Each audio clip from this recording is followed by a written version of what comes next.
აგრეთვე ამბობენ თქვენზე ლელა რომ ესე იგი ძალიან კარგი დიასახლისით ბრძანდებით აი გითხარით შეიძლება. რასაკვირველია თქვენ გაქვთ მოპოვებული საკმაოდ სწორი ინფორმაცია.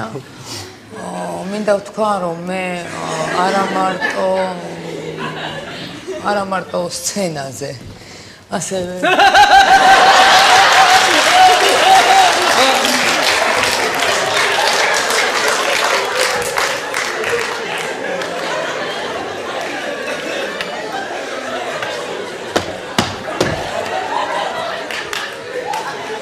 არა მარტო სცენაზე, ასევე სამზარეულოშიც თავს ვქნობ ძალიან კარგად.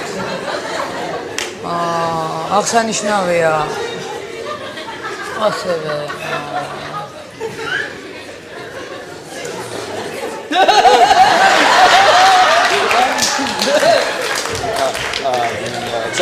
კოსტუმი, რომელიც ძალიან პოპულარობით სარგებლობს და მე როგორც მეგრული გვარის წარმომადგენელი ღომსაც ძალიან კარგად